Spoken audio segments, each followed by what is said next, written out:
Salam əziz dostlar, hər vaxtınız xeyirli olsun. Bu qarlı, şaxtalı günlərdə hər birinizi salamlayıram. Qış zamanı insan bədənindəki immunitet aşağı düşür, insan zəifləyir və hər hansı bir xəstəliyə tutulma ehtimalı da artır. Mən özüm üçün bir qarışıq hazırlayacağam arı məhsullarında və onu da sizinlə paylaşıram. İmmunitet zəifləyəndə təbii ki, xəstəliklərə müqavimət göstərə bilmir. Yəni, xəstəliklərə qalib gələ bilmir. Və tez bir zamanda hər hansı bir xəstəliyə yoluxa bilir, əziz dostlar. Amma immunitet nə qədər güclü olarsa, heç bir xəstəlik insan üçün təhlükəli deyil. Bunun üçün də demək, arı məhsullarından istifadə etmək lazımdır, dostlar. Yəni, arı məhsulları deyəndə bizim arıçı olmayanlara deyirəm bunu. Yəni, arıçılıqdan anlayışı olmayanlar arı məhsullarını yalnız balı bilirlər. Çünki anlayışları yoxdur.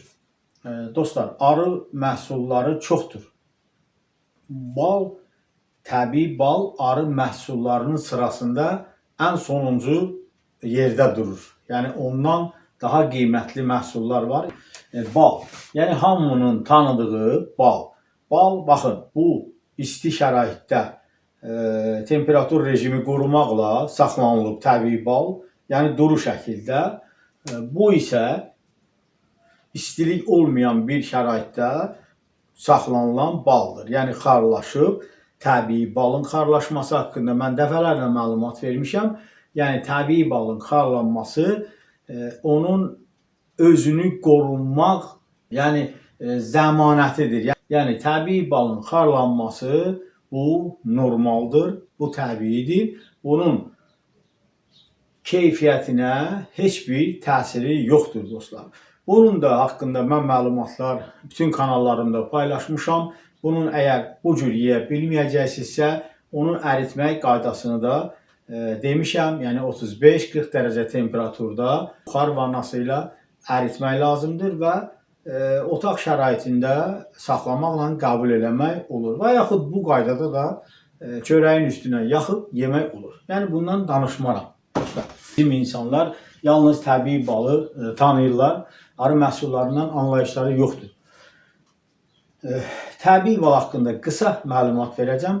Təbii balı arılar yazda milyonlarla çiçəklərə qonub, onlardan nektar çəkir, dostlar. Və o nektarı pətəkdəki arılara ötürüb, pətəkdəki arılar onları bir-birinə ötürə və hər bir şan qovuqcuğuna, bir qovuqcuqdan digər qovuqcuğa yerləşdirməklə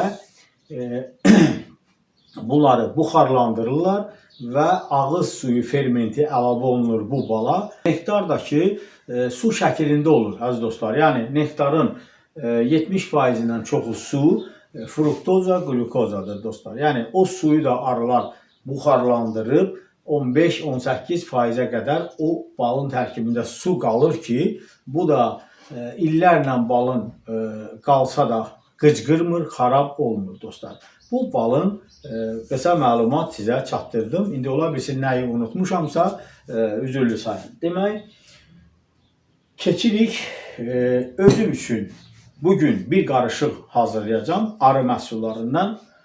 Çox güclü tərkibi vitaminlərlə, turşularla, duzlarla, bütün növ demək olar ki, vitaminlər bu məhsulların tərkibində var.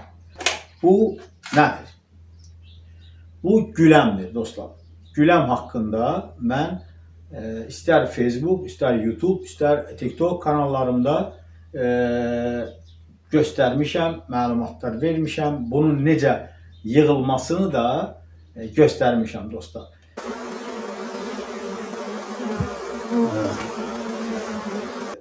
Güləm nədir, dostlar? Yəni, güləm arılar çiçək tozlarını ayaqlarına büküb, yəni ayaqlarında balaca kiçik səbətçik deyilir buna. Ora doluyub bütün çiçəyin tozların pətəklərinə gətirib yenə də pətək daxili işləri görmüş arılara ötürürlər.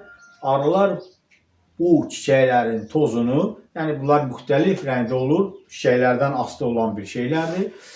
Bunların tozlarını dostlar, demək arılar buna balla qarışdırıb və ağız suyu fermenti ilə bunu sanki xəmir yoğururlar.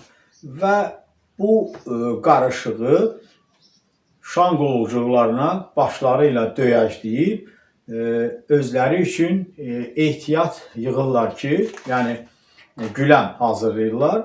Bu güləm də arılar, gənc arılar bu güləmi yeyir və onların süd vəziləri daha da yaxşı inkişaf edir və süd ifraz etməyə başlayırlar. Yəni arı südü ifraz etməyə başlayırlar. Bunun da dostlar tərkibində müxtəlif vitaminlər, duzlar, turşular, yəni hər bir şey bunun tərkibində var dostlar. İndi mən burada elmi adlarla, nə bilim, əzbərlənmiş cümlələrlə bunları danışmayacağım. Yəni bir sözlə deyirəm ki, heç Mendeleyev cədvəlində bu qədər vitamin, komponentlər, elementlər yoxdur. Yəni bu güləmin tərkibində o qədər zəngindir. Bu güləm haqqında sizə məlumat verdim. Baxın, bu təbii balımız. Təbii balı yarıya qədər tökmüşəm. Baxın, bu bizim bu güləmimiz. Baxın, bu həmin güləmdir. Yəni satış üçün biz bu cür qablara yerləşdirib satırıq. Bu güləmi isə mən kofe çəkən aparatda doğramışam. Yəni kofe uyudan aparat. Bunu bu qaydaya salınıb ki, yaxşı qarışsın və qəbul edəndə də rahat qəbul eləmək olsun dostlar. Baxın. İndi bəzən düzgün məlumatlanmayanlar deyir dostlar. Yəni güləmi qaşıqla, yəni dəmir qaşıqla götürmək olar. Balı da dəmir qaşıqla istifadə etmək olar. İndi mən sizə deyərəm ki, nəyi dəmirlə qarışdırmaq olmaz. Onu mən sizə göstərərəm əziz dostlar. Demək, bu da əlavə edirik bunun üzərinə dostlar. Baxın, bu cür təbii balımızdan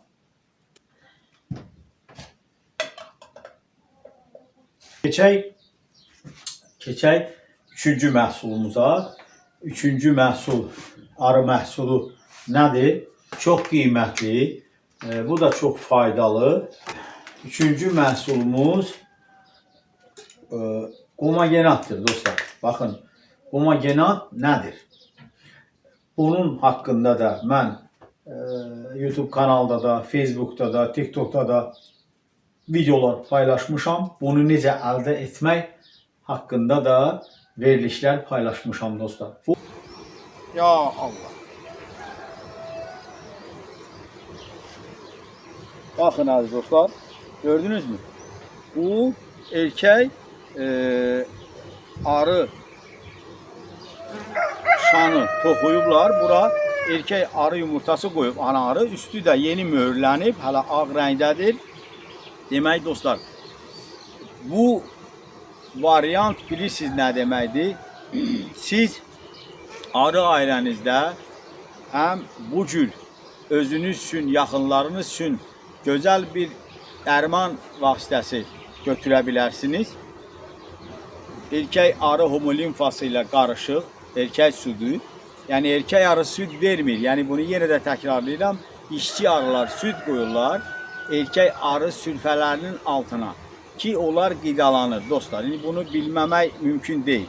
Amma baxın, bu cür siz bu üsulla varroa gənəsini də təmizləmiş olursunuz.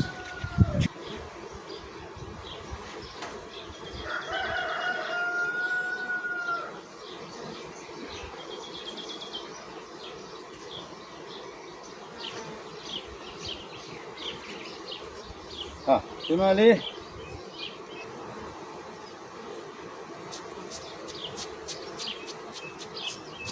aziz dostlar, gördünüzmü? Bu hatta burada nektar da var. Bunun nektar artıq axır. Bu artıq bilirsiniz nə deməkdir? Nektarla qarışıq bir məhlul alınacaq. Oy oy oy oy oy. Baxın, nektardır dostlar. Bunun açıq nektar, su kimi.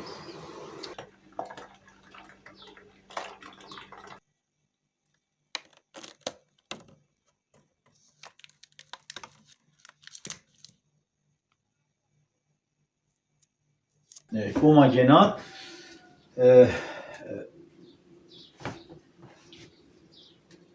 erkək arılar üçün arılar tərəfindən, kişi arılar tərəfindən qoyulmuş arı südüdür və bu arı südü qarışığı və erkək sürfələr, yəni erkək arıların sürfələrinin sıxılmış homolimfası ilə qarışıqdır.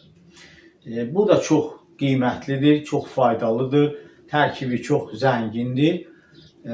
Bunun da dostlar, düzdür, arı südü qədər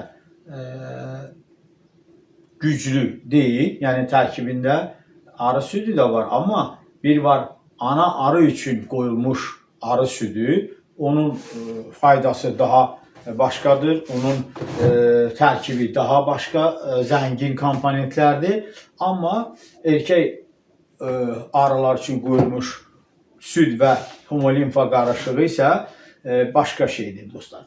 Yəni bunun da saxlanma qaydaları var, düzgün yığılma qaydaları var, düzgün, əsasən də düzgün saxlanma qaydası var dostlar.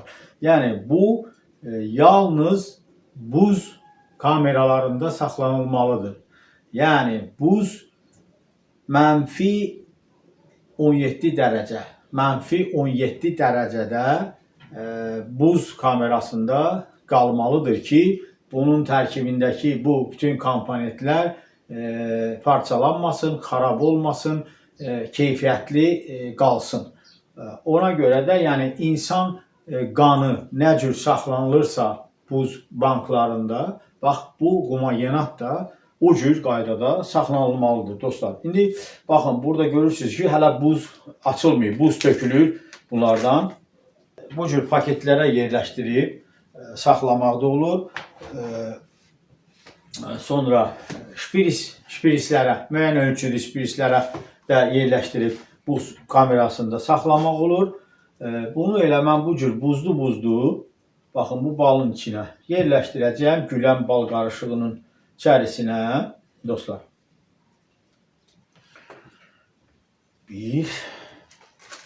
Əgər buzxanadan çıxartdınız, gərək istifadə olunsun. Yəni bu cür qaydada mən əlavə etdim. Amma bunu bal ilə qarışdırıb, güləmlə qarışdırıb dostlar, baxın, hələ buzu açılmır. Mən onu bir qaba yerləşdirək. Burada qarışdırmaq rahat olsun deyə. Bankada bir qədər narahatçılıq olur. Baxın.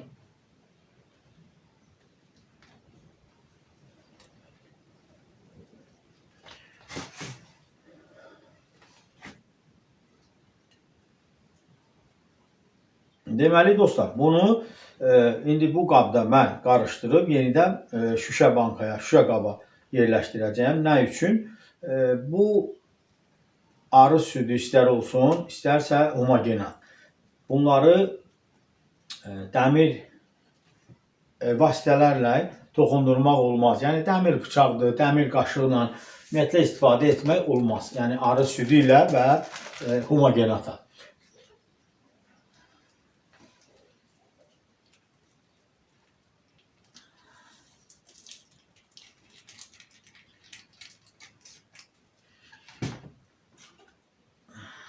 Bu cür bunu biz qarışdırırıq. və gözəl bir immunitet gücləndirici bir, möcüzəvi bir dərman alınacaq əziz dostlar.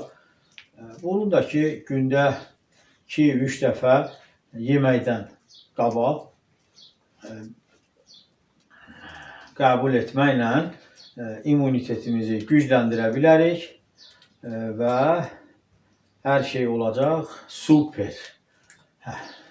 Bəzən buna arı südü də qatırlar, çiçək tozu da qatırlar dostlar. Yəni çiçək tozu xam mal kimi bir şeydir. Çiçək tozu çiçəklərin tozudur. O gətirilib pətəkdə güləm hazırlanır. Amma mən buna ehtiyac duymuram. Çünki güləmin tərkibi hər bir şey var. Umagenatın tərkibində də arı südü də var. Düzdür, ana arı südü kimi qiymətli olmasa da, amma var. Yəni arı südü də düzəldirəm özüm üçün. Yəni arı südü də qarışdıra bilərəm, amma arı südünü ayrıca balla qarışdırıb ayrıca yeyirəm. Təbii bal illərlə qalsa xarab olmur və hər hansı bir məhsulu da xarab olmağa qoymur. Həm də ki, təbii bal hər hansı bir məhsulu biz əgər boş yeyiriksə, o məhsulun müəyyən faizi bizim qanımıza sovrulur, qalanı tullantıdır. Amma təbii balla hər hansı bir məhsulu yeyəndə o məhsulun bizim qanımıza sovrulmağının faizi qalxır. Çünki təbii bal dostlar insan orqanizminə 100% sovrulur. Yəni təbii baldan söhbət gedir. Yenə deyirəm, qarışıqlardan yox. Təbii balı insan nə qədər yeyirsə, o qədər onun qanına sovrulur. 100%. Yəni burada heç bir tullantı yoxdur təbii baldan dostlar. Bütün kimyəvi dərmanlar, preparatlar, vitaminlər, süni o vitaminlər heç biri bunun 1% ola bilməz. Çünki bu özünüz fikirləşin ki, kiçik bir canlı ayağında çiçək tozu gətirir, ondan xəmir yoğurur, ağız suyu fermenti ona qarışdırır, onu qızqırdır və nə qədər bu mərhələlərdən keçir, onu konservləşdirir, özləri üçün şan qovucuqlarında saxlayırlar. Dostlar,